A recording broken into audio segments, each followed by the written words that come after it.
Assalamualaikum warahmatullahi wabarakatuh. Selamat pagi anak-anak, berjumpa lagi dengan pelajaran bahasa Indonesia. Kali ini kita masuk ke bab 2, yaitu tentang teks narasi. Yang khusus nanti kita akan belajar tentang cerita fantasi atau cerita imajinasi. Kalian pernah baca cerita fantasi? Cerita fantasi apa saja yang pernah kalian baca? Kalau di sini ada contoh cerita fantasi, yaitu tentang Harry Potter, Anak Rembulan. Baiklah, kita akan mulai. Yang pertama, pengertian teks narasi. Teks narasi merupakan suatu bentuk teks yang mengisahkan suatu peristiwa atau kejadian yang disusun menurut urutan peristiwa atau kejadian dan waktu. Jadi, teks narasi akan membahas tentang suatu kejadian atau peristiwa yang diceritakan berdasarkan urutan waktu. Ada dua macam teks narasi. Yang pertama, narasi non-fiksi. Yang kedua, narasi fiksi.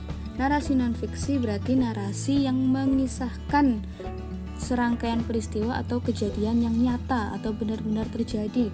Misalnya tentang biografi, riwayat perjalanan, riwayat traveling. Nah, itu. Kalau narasi fiksi berarti menceritakan tentang kisah atau cerita hasil rekaan atau hayalan. Yang kedua, kita akan memahami pengertian cerita fantasi. Cerita fantasi merupakan salah satu genre cerita yang sangat penting untuk melatih kreativitas. Berfantasi atau nama lainnya berimajinasi secara aktif bisa mengasah kreativitas menulis kita atau kreativitas untuk memunculkan ide-ide baru. Jadi cerita fantasi ini tergolong teks narasi dengan jenis narasi fiksi atau cerita yang berdasarkan rekaan, hayalan, dan imajinasi pengarang. Selanjutnya, apa ciri umum cerita fantasi sebagai salah satu jenis teks narasi? Yang pertama adalah adanya keajaiban atau keanehan atau kemisteriusan. Jadi dalam cerita itu mengungkapkan hal-hal yang bersifat ajaib, bersifat supranatural atau misterius. Biasanya itu tokoh dan latarnya tidak ada di dunia nyata.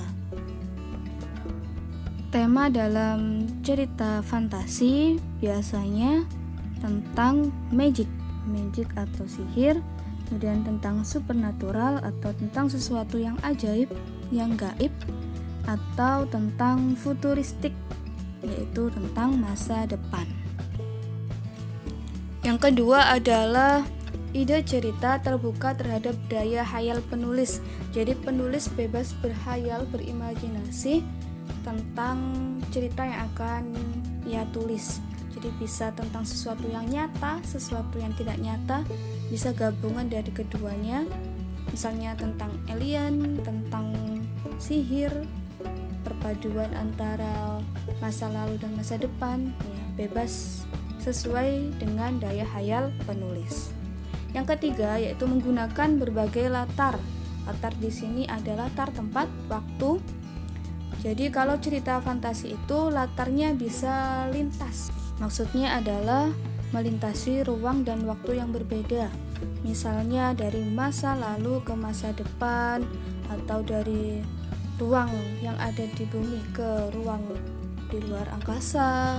Itu bisa dijadikan sebagai latar cerita fantasi. Yang keempat adalah tokoh unik. Tokoh unik di sini biasanya memiliki kesaktian. Seperti contohnya Harry Potter. Harry Potter dia memiliki kesaktian, yaitu bisa menggunakan sihir. Atau contoh lain misalnya seekor naga. Seekor naga memiliki kesaktian, ekornya bisa mengeluarkan api misalnya.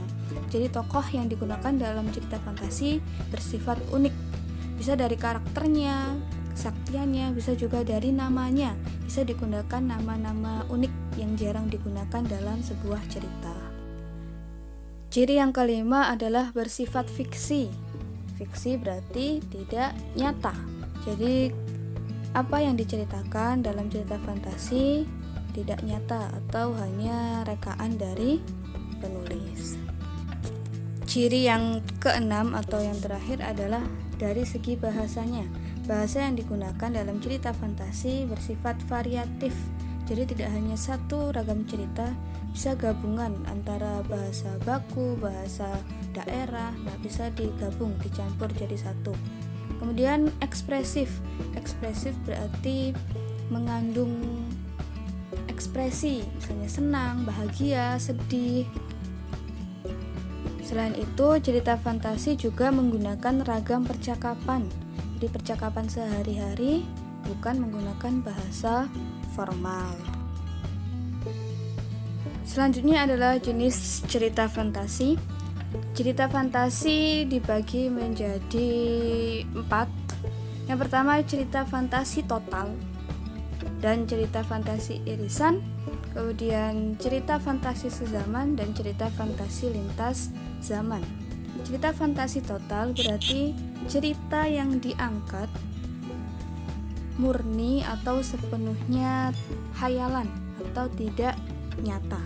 Kalau cerita fantasi irisan berarti ada beberapa bagian cerita yang terjadi di dunia nyata. Contoh fantasi total misalnya tentang alien yang tersesat di bumi misalnya. Kemudian kalau yang irisan itu misalnya tentang kerajaan Majapahit. Nah, di situ kita seolah-olah berada di dalam kerajaan itu. Kemudian jenis selanjutnya adalah cerita fantasi sezaman dan lintas zaman.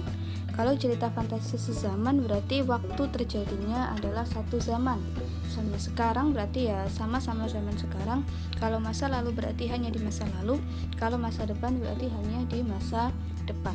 Sedangkan cerita fantasi lintas zaman berarti waktu yang digunakan adalah melewati waktu, antar waktu. Misalnya masa lalu dengan masa depan, atau masa depan dengan masa lalu dengan masa sekarang, dan sebaliknya. Baiklah, sekian penjelasan hari ini. Semoga bermanfaat. Nanti tugasnya menyusul di pertemuan selanjutnya. Semoga kalian bisa memahami apa yang kita pelajari hari ini. Sekian dari saya. Wassalamualaikum warahmatullahi wabarakatuh.